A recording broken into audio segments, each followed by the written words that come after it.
police nationale, Messieurs les partenaires techniques et financiers, Messieurs les présidents des assemblées, honorables présidents des assemblées provinciales, nos provinces, nos villes, nos territoires, nos communes, nos villages, nos quartiers. Les sénateurs, Mesdames et Messieurs les membres du gouvernement de la République, permettront d'aller plus loin dans la recherche d'un nouvel équilibre des pouvoirs entre le pouvoir central et les provinces en vue de restaurer l'ouverture de la 7e conférence des gouverneurs de province. Tenue à Kinshasa sur le thème « Gouvernance des provinces », que nos actions communes permettent de donner aux Congolaises et aux Congolais leur droit d'attendre, ce qu'ils ont le droit d'attendre de nous. Mesdames les membres du gouvernement, Messieurs et Mesdames les membres du corps diplomatique, démocratie, Messieurs et Mesdames les membres du Conseil supérieur de la magistrature, Messieurs, Excellences, Messieurs le Président de la République, chefs d'État, honorable Président de l'Assemblée nationale,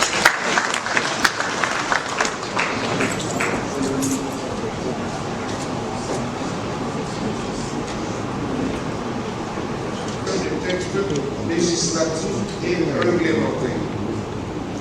Pourquoi ce séminaire atelier?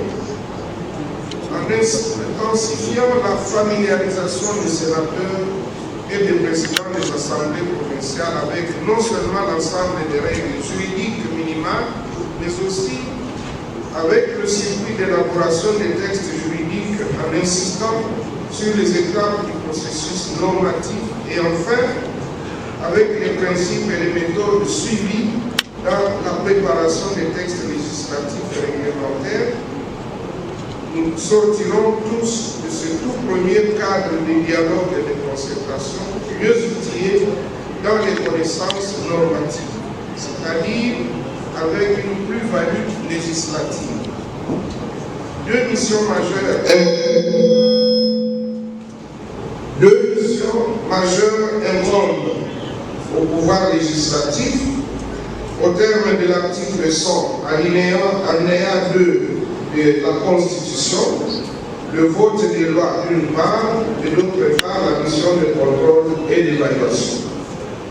En rendant l'exécutif comptable de ses actions devant la nation, cette deuxième mission permet de garantir l'équilibre des pouvoirs et d'incarner la réalité de la vie démocratique de notre société. Ainsi, en formulant le souhait que cette éminente prérogative de contrôle parlementaire soit désormais astreinte à la fois à un devoir de performance et à une obligation de résultat, nous avons cru essentiel un deuxième moment d'échange en séminaire atelier qui permette aux élus, sénateurs et présidents des assemblées provinciales et à leurs collaborateurs de renforcer les capacités en matière d'aménagement de ces temps civiques et patriotiques où les politiques et les actions du gouvernement sont débattues, passées au crible et livrées à l'opinion publique. C'est notre deuxième séminaire atelier qui sera axé sur le contrôle parlementaire. Le pouvoir législatif, en tant que réceptacle naturel des préoccupations de nos concitoyens, est appelé à parfaire sa représentation pour pouvoir pérenniser une gouvernance politique de collaboration à l'abri des abus du pouvoir, afin que les deux grands pouvoirs de la République, à savoir l'exécutif et le législatif, puissent collectivement faire face aux nombreux défis du redressement économique et social de notre pays. Au sens, puisqu'ils nous amènent tous et toutes dans les dimensions de la vie des compatriotes que nous avons décidé de discuter et prendre des résolutions et entrer à la manière dont ils conçoivent et exercent leur mandat. Important événement sous mon patronage, signe de cohésion interinstitutionnelle. Permettez-moi de saluer cette initiative, la première depuis l'histoire politique de notre pays. Ceci démontre à suffisance la détermination des initiateurs, je cite, des honorables sénateurs, à contribuer au développement des Antilles. Pour rappel, le 28 et le 29 décembre 2020, c'était né à Kinshasa. Son Excellence, Monsieur le Président de la République, Félix Antoine Tshisekedi Tshilombo, avait montré le chemin à suivre. Chemin qui nous tient à cœur car cette vision du chef de l'État apparaît de plus en plus comme une des clés de la structure. Les sénateurs, les sénatrices et moi-même, nous serons tous là, avant, pendant et après les travaux, pour que nous puissions voir la liberté qui leur est donnée pour mieux tenir compte de la diversité de leur propre territoire. Les 4 jours... Vous avez suivi les différents discours qui ont été prononcés. Le centre de tout ça, c'est qu'il y a eu une léthargie pour trouver des voies et moyens de sortir de l'impasse au sujet des conflits entre les présidents des assemblées, disons les assemblées provinciales et les gouvernements provinciaux. Cette situation freine l'élan des provinces. On peut penser que c'est parce qu'il n'y a pas suffisamment d'argent dans les provinces, c'est pour cela que cela n'avance pas, mais je n'y pense pas. Je crois que l'élément central est qu'il n'est pas facile aux assemblées et au gouvernement de conjuguer ensemble positivement pour le développement de leur province. Les uns, c'est-à-dire les gouverneurs des provinces, ils se sentent comme étant des demi-dieux dans les provinces. Les présidents des assemblées disent que ce sont eux qui sont les premières institutions et ça crée naturellement un conflit inédit. Il a fallu que le Sénat pense, comme on l'a dit, il est écrit dans disons, la loi 08/012 du 31 juillet 2008 à l'article 61 que le Sénat pouvait prendre l'initiative de rassembler les assemblées provinciales et les gouverneurs des provinces. Aujourd'hui, on commence avec les assemblées provinciales. Nous estimons qu'à la longue, ça sera et les assemblées et les gouverneurs. Mais ce que nous souhaitons que ce soit pérenne, que ce ne soit pas quelque chose de momentané, ça disparaît encore et puis ça revient quand on voudra. Non. Il faut légiférer là-dessus. Merci. La vie démocratique du Congo a besoin de développement. Ce développement-là, n'est-ce pas, va changer la vie, n'est-ce pas, de la population congolaise. Mais ce développement aussi dépend de la stabilité, n'est-ce pas, au niveau des institutions. Parce que vous savez, l'exercice du pouvoir, c'est à deux niveaux, au niveau national et aussi au niveau provincial. Aujourd'hui, le Sénat, qui est l'émanation des assemblées provinciales, est en train de travailler, n'est-ce pas, pour créer, n'est-ce pas, une harmonie entre, n'est-ce pas, les institutions au niveau provincial et au niveau des institutions au niveau central.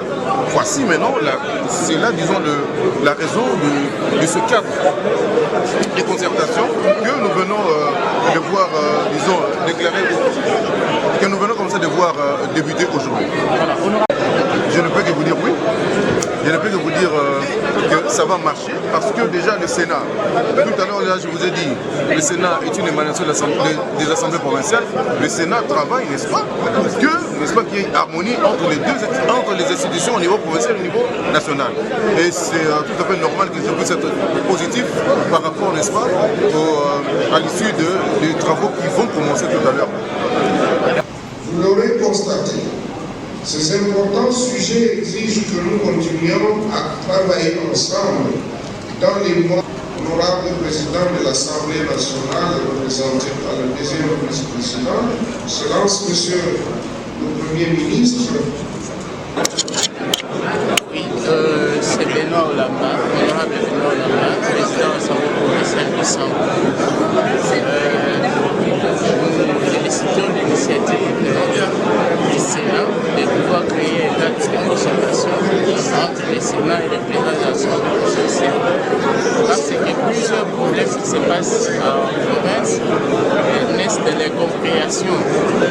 parfois des usurpations de pouvoir de certaines institutions sur les assemblées provinciales. Maintenant qu'il y a un cadre où nous devons échanger chaque fois pour pouvoir recadrer les attitudes des uns et des autres, nous pensons que ça va marcher cette fois-ci.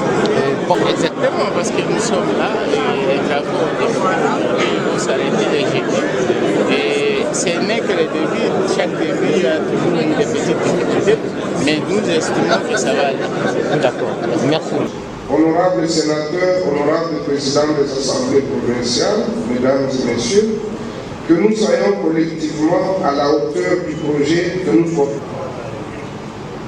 Avant de clore mon propos, je voudrais inviter l'assistance à observer 1 minute de silence parce que... Je voudrais tout d'abord féliciter le président du Sénat qui a eu l'idée de mettre en place ces assises afin que nous puissions réfléchir tous ensemble pour dénouer beaucoup de difficultés que les provinces traversent, notamment les querelles entre l'exécutif et les assemblées provinciales, et puis avoir une même compréhension de la chose publique. Ça ne se passe pas comme ça. Après ces assises, on aura une bonne compréhension de la gestion de nos provinces. Donc, les problèmes, ça peut subvenir, mais comme les gens sauront maintenant leur rôle chacun d'eux, et les problèmes seront minimisés. Merci honorable. Merci de leur questionnement me repose.